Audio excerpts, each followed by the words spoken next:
once you guys start working together, bumping together and shit, you develop a different kind of bond. You become, it's a little closer than meeting the average person, you know. I'm literally trusting him with my life, and he's trusting me with his, and we're doing this every night, you know. And just for the people I'm close with in the wrestling business, it's a special kind of closeness that that I can't explain to you.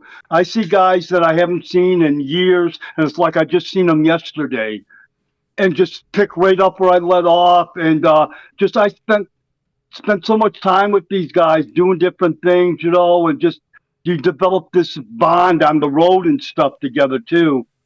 I when I finished up with WWE and I blew my knee out and I was home recovering from that, and then I didn't work for like 9 months because I had the knee injury and stuff. And my first thing I did this tour in Europe with this guy named McManus ran the tour, and so I haven't worked in 9 months. And my first match was against Sabu, and me and Sabu worked the first spot of the match. I knee him in the face and knock out his tooth because I haven't been the. So what does Sabu do? He punches me right in the face and knocks out one of my teeth. And he goes, potato. And that was the end of it right there. And we both laughed about it afterwards, you know. And I said, fuck, I'm sorry. You know, he goes, well, it was me and him and Simon Diamond in a three-way match. And joking around, he goes, well, fuck, next time you got to work out the stiffness, do it with Simon, not me. You know, just and we didn't. That was just part of the business, you know. And because I guarantee you, every time Sabu rolls in the ring, he's gonna punch you in the face. The first time he hits you, it's gonna be hard as fuck, and he's gonna go, "Oh, potato!" And half the time, he's gonna do that before he even hits you, because he knows it's gonna be there. And then the rest are fine. And that's just how it was, you know, working with him. You know, the first one is live, and then everything else is fine. You know, he never hurt me with a fuck air or landed on me. He always took care of the person he worked with, and just destroyed his body. Just, you know, there's no way around it. The stuff he did was so hard on his body. You know, all the different. How many times have you seen him just flipping through the air, landing, you know, even me on the floor catching him?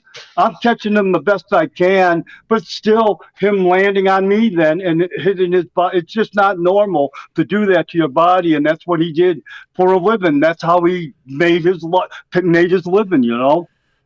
And that's so someone was asking me because I was telling them about this, someone who's not in the business at all.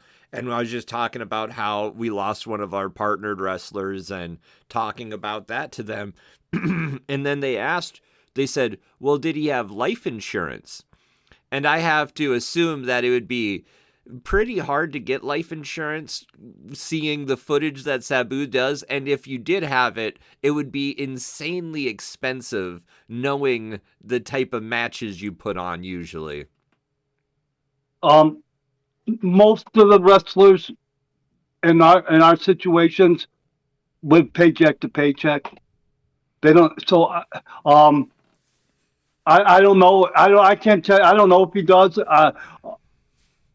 I die today, I have no life insurance. I can tell you that. So I don't imagine he does or did. You know, and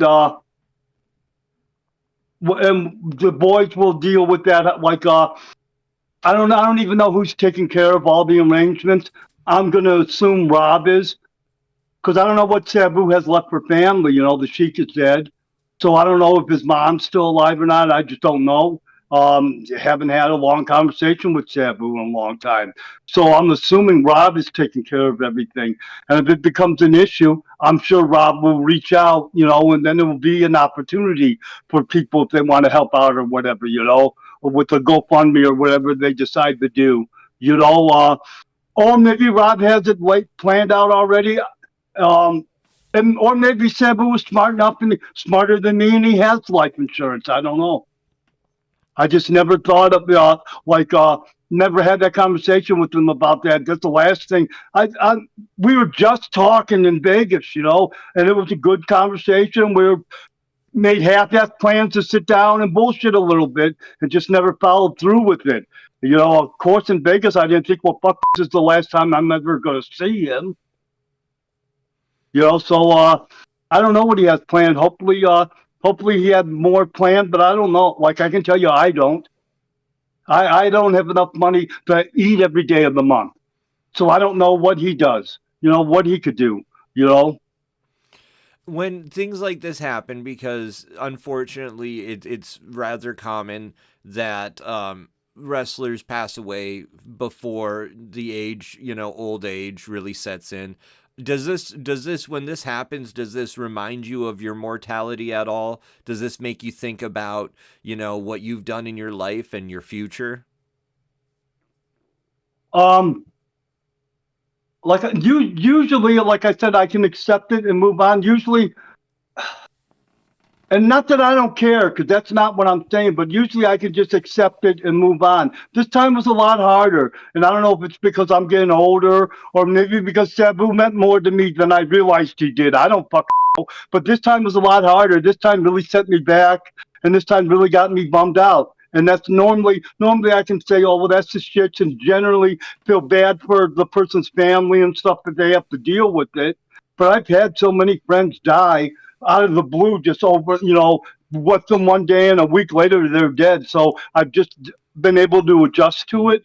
This time was hard. So it's got me thinking about a lot of different stuff, and maybe I don't know why that is. Maybe it's because I'm getting older. Maybe it's because, like I said, maybe just because Sabu meant more to me than I thought he did. Which not that I thought any less of Sabu. I've always held him in the highest regard. But him and I've been like a lot of my career, the projection it went from working with Sabu. He was an important part of my career. Do you have any stories, maybe not necessarily in the match, but just hanging out with him? Any personal stories that you'd like to share that speak on the type of person he is? Um, you know what Spotify is, right? Yeah. I have my Spotify list, and I have all kinds of different music on it, right? And one of the songs I have on there is the Jim Croce song, "Bad Leroy Brown." And every time I hear that song, I immediately think of Sabu because in the one verse in the song, he's got a gun in his pocket and he's got a razor in his shoe. Sabu used to wrestle with a straight razor in his boot. And he had that in there in case the fans attacked him so he could defend himself. Or in case one of the boys attacked him and he had to defend himself. And I don't know why that every time I hear that and I kind of smile at it, because I remember we were working. I worked with him a bunch of times now, the ECW arena and shit. And he's taking off his boot and the razor fell out. And I go, what the fuck is that? He goes, oh, it's a straight razor. I go, what do you have that for? I go, you don't need it working with me. And he goes, well, it's not just for you. He goes, what if I need it for the marks? I don't know why that's funny to me. The most badass thing I've ever seen, man. And maybe some people are going to say it's stupid or whatever, but the most badass thing I ever seen was him and Terry Funk in a barbed wire match. He cut his forearm on the barbed wire, and he cut it so deep you could see gray material in there. He sent Fonzie to the back during the match. Fonzie comes running out with white tape. He white taped his arm up, coach tape, finished the match. He's so hardcore that I would have gone straight to the hospital right there, walked with. He finished the match. He got it in the back. He sat down, took the tape off. He had me help him. I literally was trying to hold the wound closed while he was trying to super glue it. All he wanted to do was super glue it closed so it would stop bleeding. And I kept going, you got to go to the fucking hospital. You can't do this. And he kept telling me, no, this is what super glue was invented for. This will work. Just hold it closed. And I helped him close his wound that definitely needed medical attention. But he had to do promos yet and all that. And he wasn't going to not do his job.